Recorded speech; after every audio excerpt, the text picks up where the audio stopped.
Assalamualaikum warahmatullahi wabarakatuh. Di sini saya mau presentasiin my dream book, buku mimpi saya. Nah, buku ini itu saya persembahkan untuk diri saya sendiri yang udah berhasil nyampe ke titik ini, dari orang-orang yang udah ngedukung saya sampai saya berhasil ada di titik ini.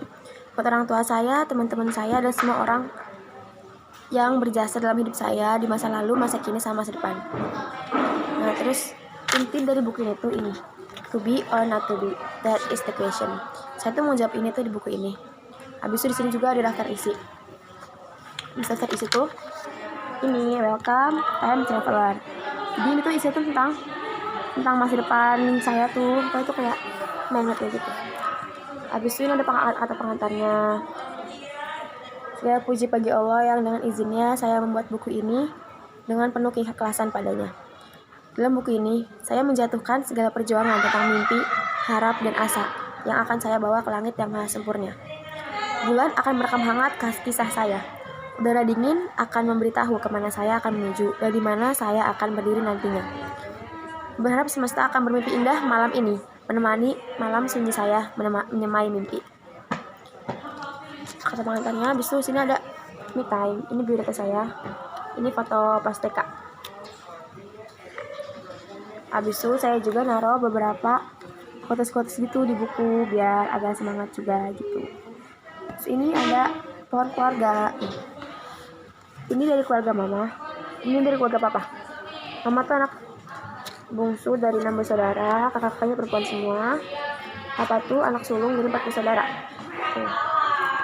Terus ada peranku di bumi Allah, perspektif, sama harga diri. Peranku di bumi Allah itu yang pertama pasti sebagai hamba Allah. Di sini tuh saya sedang berusaha juga menjalankan segala perintah Allah dan menjauhi larang-larangannya. Peran sebagai anak itu dalam proses birrul walidain untuk selalu membanggakan kedua orang tua.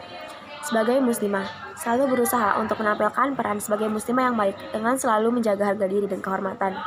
Sebagai santri, dengan berusaha sebaik mungkin menjalankan peran ini dengan segala tantangan dan cobaan.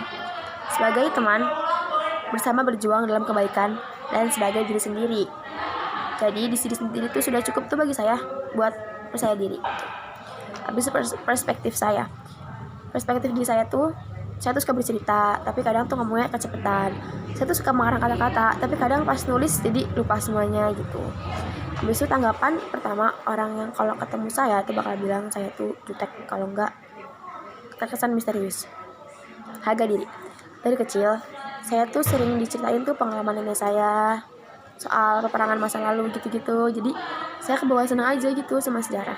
Akhirnya sekarang saya lagi proses belajar sejarah bangsa-bangsa di dunia. Terus visi sama misi hidup. Jadi pernah dengar kan yang katanya every man dies but not every man really lies. Jadi orang-orang tuh kayak gak memaknai hidup kurang memaknai hidup. Nah makanya salah satu visi saya itu adalah memaknai hidup gitu, dan selalu merasa bahagia, hidup dan mati mendatangkan kebaikan dan menjadi seorang yang bermanfaat. Misinya, lakukan sampai batas kemampuan, menjalankan hidup pasti dengan syariat Islam dengan panduan Quran dan Sunnah, tawakal pada Allah, dan just do it.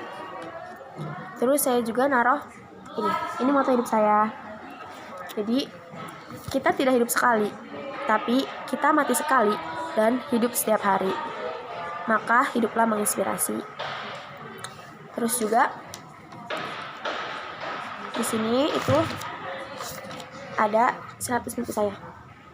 Saya nulis mimpi di sini 100 mimpi saya.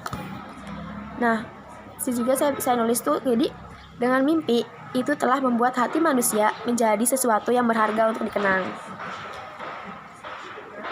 Saya nulis beberapa mimpi gitu, mimpi tentang karir, pendidikan, sosial, sama diri saya sendiri. Terus sini saya nulis puisi gitu. Coba ya. Di bawah denting guyur hujan, dengan lantunan indah bersahutan.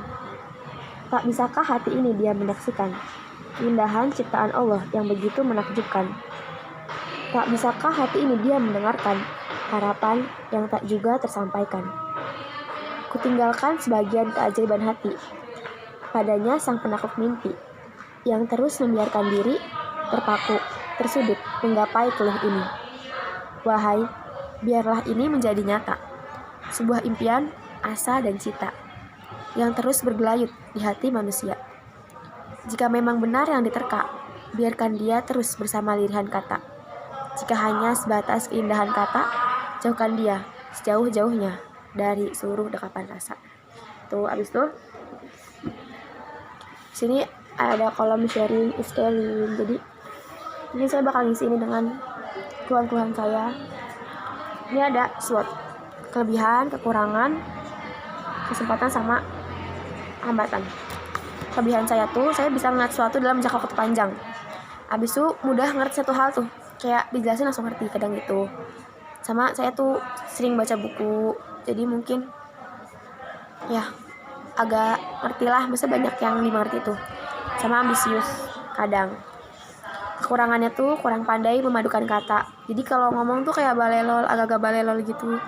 Abis itu gak bisa fokus pas lagi berisik, sulit ngafal bahasa Arab, terus mudah insecure, gampang insecure, kurang bisa ngomong di depan umum. Kesempatannya, keluarga saya tuh ngedukung banget apa yang bakal saya pilih di kuliah ini tuh. Hambatannya tuh jadi jurusan MA tuh kurang dapat mengasah potensi saya tuh, maksudnya potensi diri saya gitu. Jadi kayak lebih ke salah jurusan gitu, tapi ya alhamdulillah buat akhirat. Abis itu kadang tuh susah ikutin ego orang tua yang bertentangan sama diri saya, kalau enggak terkesan maksa tuh ke diri saya. Tuh. Terus ada role model saya di sini. Yang pasti pertama tuh Rasulullah kan. Gak ada alasan lagi buat kita gak ngikut Rasulullah noh. Pasti dengan segala aspek dalam kehidupan Rasul tuh yang begitu menginspirasi sama penuh dengan kesucian hati kan. Yang kedua tuh wanita dalam hidup Rasul. Jadi saya tuh berusaha memataskan diri sebagai seorang muslimah, gimana muslimah sebenarnya gitu, dengan role model yang kayak sepandai Aisyah, sedermawan Zainab, setegar Sofia, sesabar Saudah, sekuat Khadijah, sepatu Ummu Habibah, dan seindah Alak Fatimah. Habis itu ada Mus'ab bin Umair. Dia tuh duta Islam pertama yang dikirim ke Madinah buat berdakwah. Ada Najwa Shihab. Nah, dia tuh melalui logika kritis dan pertanyaan tajamnya tuh keren loh, bisa berpikir apa sekritis itu gitu. Habis itu berani juga ngelontarin pertanyaan-pertanyaan, pernyataan yang tajam gitu. Habis itu mereka di sekeliling saya, pastinya orang tua saya, keluarga saya, teman-teman saya. Orang tua saya ya, mereka tuh yang dukung saya dari awal gitu. Jadi saya, kalau boleh saya sih, kayak bersabar gitu. Habis itu ini ada komitmen sama pendukung. Terima kasih sudah menonton video ini tentang presentasi My Dream Book. Semoga cita-cita saya, teman-teman saya yang kita tulis di buku ini semoga semuanya tercapai. Amin. Assalamualaikum warahmatullahi wabarakatuh.